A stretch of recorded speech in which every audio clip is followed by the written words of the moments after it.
It's my real pleasure to welcome today Mr. Shomika Luchmun. Shomika has over 15 years of senior management experience across various fields in the banking and non-banking financial sector, both in Mauritius and internationally. Since 2019, Shomika has moved to MasterCard, heading its business activities for the Indian Ocean Islands. Based in Mauritius, the core focus of MasterCard is to grow its digitalization footprint, working closely with the authorities, partners, and customers in delivering seamless experience. Thank you so much for joining us, Shomika. The pleasure is mine, Cedric. Thank you very much, and very glad to be here this morning, which I think is great to kind of catch up over coffee and talk about, the payment industry, the evolving sector that we are seeing today. So thank you very much, Cedric. My pleasure. Shomika, we've seen in the recent years that the payment landscape has kept on evolving. According to your experience, what is the key to staying relevant? Great question, Cedric. Digital payments is here to stay, right? And will continue to remain a key factor for merchants, businesses, SMEs, and fintechs. And I think their success will depend heavily on the technology itself, the services, the customer education, and the ongoing support that we continue to bring to the market. Now, when we talk about digital payments across Africa and the evolution of the trend that we are seeing. So clearly two things that comes to my mind is, one, we're seeing a constant change in terms of the way consumers are adapting to the payment landscape. The evolution requires a lot of technological advancement, and MasterCard being a provider of choice, in fact, single provider of choice when we talk about platform, we talk about processing, we talk about, bringing new channels of payments. Literally, we are on the forefront of that, and we are working with partners like ICPS to bring that to the market. And my second point that I'm feeling very strongly about is, of course, the connectivity around the platform, bringing all the players together, players like ICPS, and, we're talking about the fintechs, we're talking about the digital e-tailers, we're talking about the whole digital financial services ecosystem being brought together to offer a superior digital experience to our consumers. And when I say consumers, it's mutual consumers who needs that experience. So first thing, like we said, is really the technological advancement that we're seeing in an evolving market. The second one being really that digital customer experience that is required at the user end side. And to bring all this together, all the partners needs to work together through the years to bring that advancement and that end goal. For example, in MasterCard, we have a goal of inclusion of at least 1 billion people in Africa globally by 2025 into the digital ecosystem. And I think that's where we are trying to make sure that we get through that goal. Yeah, interesting. With this evolution, we've also seen new players in the ecosystem. What are your thoughts about the rules and regulations? Interesting question again, Cedric. Rules and regulations. I'm very much in favor of rules and regulations because I think it has evolved in such a way. When I think about Bank of Mauritius introducing new payment regulations mid of last year, and that is, kind of bring a lot of cohesiveness, clarity within the payment landscape. We are seeing, going back to the first question, evolution, right? We're now today seeing cryptocurrencies, bitcoins, blockchain, a lot of different ways and means of payments, and therefore rules and regulations are always required, and I think it's improving over the years, and I must congratulate the whole market in Mauritius, where this is bringing, I think, a safe platform to bring customer confidence at the end of the day. That is also super important for providers, service providers like ourselves and yourselves, right? That gives us the direction that is required to bring that end goal in mind. Okay. Interesting that all the the market is working together, and the partners are teaming up, as you said, in order to bring the best value proposition that we can have. So my next question then would be: we hear more and more, success stories about new means and channels of payment. Then do you think that cards still have a future? Oh, absolutely. You're absolutely spot on when you talk about there's so many new channels of payments that are coming through, right? We're now talking about digital wallets, we're talking about online payments that was, I would say, let's say 5 years back in Mauritius was pretty much in the stage of development, right? And when we think about these new channels of payments, one would always question, okay, what's the latest new kid on the block kind of thing? While thinking, do we still have a place for the traditional means of payments? I'd say actually, when you look at Mauritius, Mauritius is a highly monetized economy. We talk about 89% of the population being banked, for instance. The interesting fact remains that 85% of all retail transactions are still in cash or checks, which means that most common payment today is either cash, checks, or debit and credit cards, right? Therefore, simple answer to your question, do we still have a future in terms of these means of payments? I'd say that would still remain there because the competition is actually cash. And that 85% is a big pool. We need to really work towards bringing that down for the empowerment of businesses, our partners, the consumers, giving them that experience that they need for a safer means of payments. Okay. So I think really cards are going to stay from that angle, right? The new channels of payments, I think that's beautiful. It's fantastic by giving consumers a lot of choices, ease of use. But most importantly, when you think about it, it's kind of that customer adoption. People tend to travel, go to Europe, go to, let's say, developed countries where they're seeing all the latest technologies, paying with their phones, etc. Today, it's interesting that one of the core focus of means of payments or channels of payments remain ease of being paid or get paid. Yeah, exactly. And I think that's where it's going to make the whole difference. At the same time, these new means and channels of payment give the opportunities, for banks and fintechs. What advice then would you give to those banks and fintechs getting into the payment industry? Interestingly, Cedric, ubiquity and seamlessness are the norms for the payment industry today. We at MasterCard, we've done a lot of studies, especially across Africa, African markets, where we've seen fintechs entering into a very vibrant way into the payment industry. And that has led us to believe that the implementation of new and evolving technologies with a key focus on ease of payment, processing, immediate receipt of funds as well as payment is really key to the success. So, literally, with a collaborative approach between partners such as MasterCard, HPS, working the economy, the advice would be really to bring that collaborative approach towards the end goal being very simply that seamlessness into payments.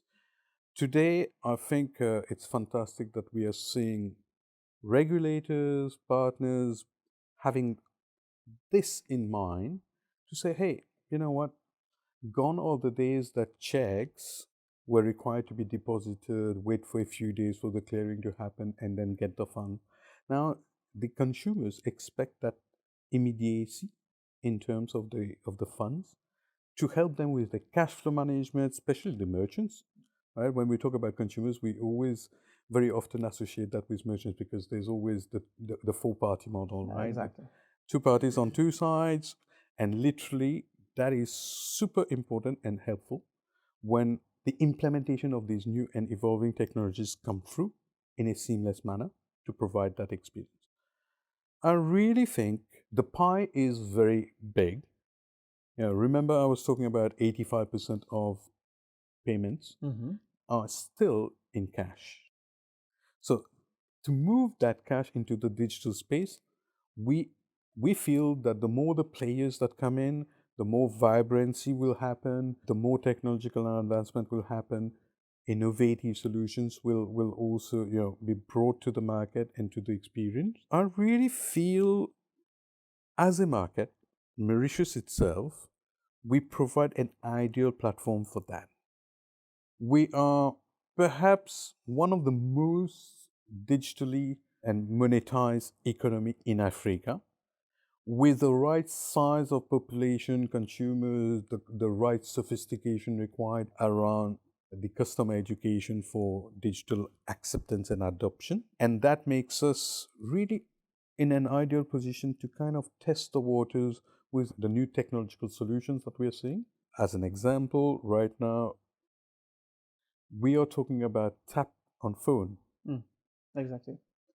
You can wave your card, you can tap your card, you can now look at virtual cards being introduced, and all this is not new to the world, but would be very succinct to bring to Mauritius because I think the economy, the consumers, the behavior and adoption is really ripe for that. Yeah. If that kind of makes sense. Consumers expect seamlessness in terms of ease of process, and uniquely, consumers now expect for the payment to happen instantly. And with that at the back of our mind, the greatest advice, in my humble view, to fintechs and banks alike is to ensure that this whole technology play that is prevalent today in the payment industry needs to be leveraged to provide that experience to the consumer. Consumers and merchants alike expect a better cash flow. And again, I think, in my view, today, this is a reality, not even a possibility, not even something that we would wait for the future to happen, but literally it is a reality. With open banking, we're seeing fintechs coming in. Banks remain very relevant and very focused around that, connecting merchants and consumers, bringing that whole payment experience together in real-time possibilities. I think as long as these banks and fintechs remain relevant and up to date with technological advancement, which is something that MasterCard we keep developing. A lot of solutions we are at development stage, but a lot of them we have already released as well. So we are ensuring that we empower, we enable fintechs to get into that space of real-time payments, both in terms of being able to pay and to receive payments. Interesting. So we've seen the constant evolving business landscape that is keeping on moving, keeping on progressing, keeping on, as you said, evolving.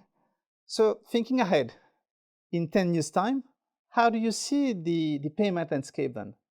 Cedric, you'll be actually pleased to know that MasterCard, we have what we call a MasterCard Digital First program that brings 100% digital experience to consumers. What this actually means is that we are now moving towards consumers wanting to be having the comfort of their home, to open a bank account, to do their financial transactions without the need to visit a branch or literally the cumbersome paperwork that normally exists.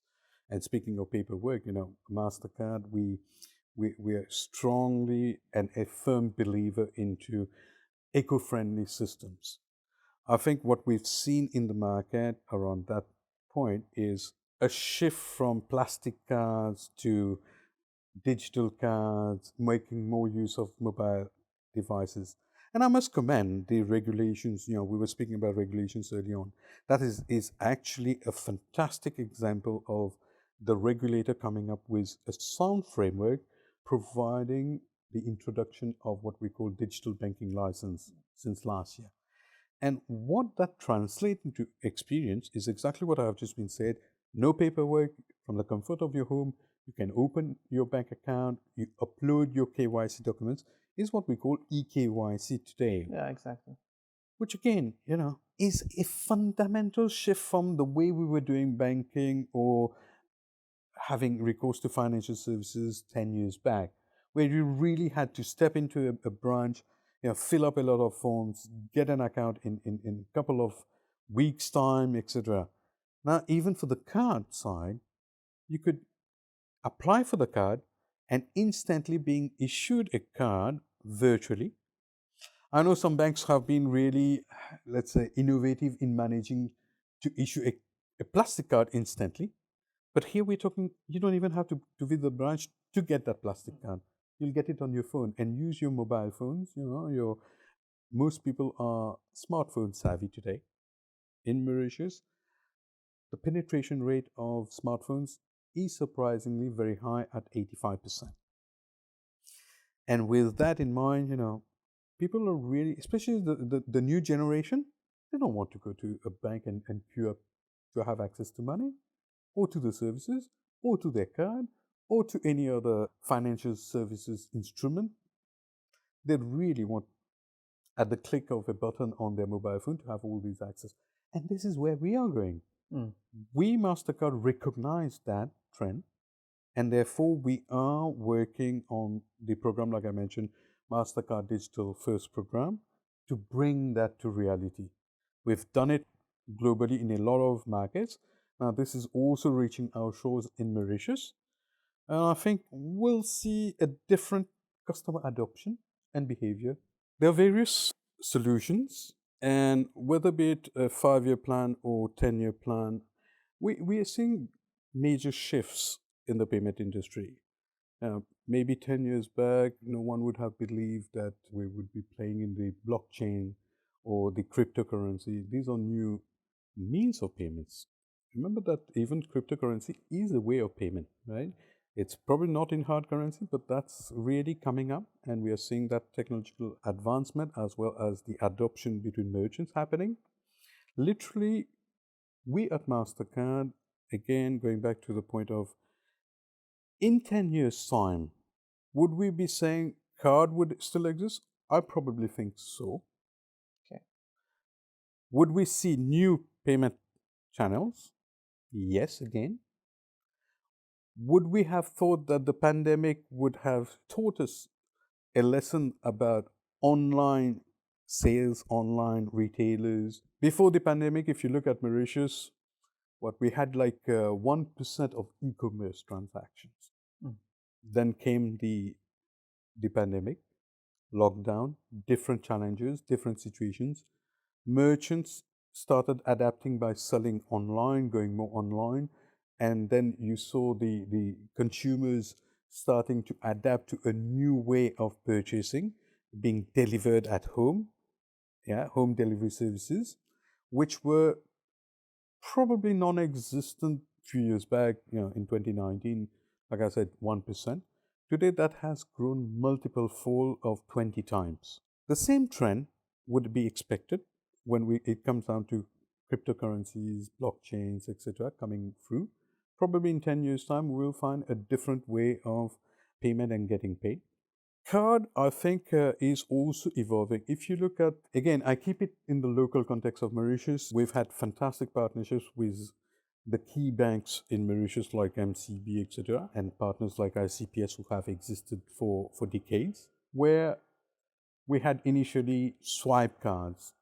Going from swiping cards, it went to chip cards, enhancing the security, enhancing the convenience, the authorization of payments, making it, the approval rates going up. So it becomes a better customer experience because rather than your payment not going through, it's getting through. Then we saw the evolution from chip cards to recently contactless cards. Exactly. Right, where you can tap, you can swipe, right, a lot of contactlessly. We're seeing the next generation happening now. We are at the brink of that, where we're talking about virtual cards on mobile phones. We've seen some fintechs coming into the market with closed loop wallets. Now, what is the story behind it is very simple. We're seeing new technology, new ways of payments, but evolving from a very interesting trend of evolution at each stage. Next thing is we are used to big machines, POS at merchants, Yeah, which is not very accessible to all the merchants, huh? Because at the end of the day, that's quite an investment that is required. Mastercard, working with selective partners, we keep evolving to find ways of lifestyle adapting to the means, right? Bringing that technology in that sense. So, for example, now we're talking tap on phone. So your mobile phone can be turned into a POS device, into an acceptance device. I think that is amazing. So literally in 10 years' time, payments will remain payments. If you take the pandemic situation as well, people still had to pay. exactly. So that is not something that is going to go away. That exchange will continue to happen. I remember a beautiful story with one of our banking partners in South Africa, actually. He went on a visit to China. Amazing country when it comes down to technology. We all know that. Guess what? Cash is no longer the preferred method of payment in China. They use things like WeChat. Yeah, Everywhere you go, they don't want to see cash anymore. So again, it's moving towards that digital payments mode, which I think there's still a long way to get there in a lot of countries, especially in Africa. Meaning that in 10 years' time, I think all the players will continue to have their place in there. Payment industry is not going to go away.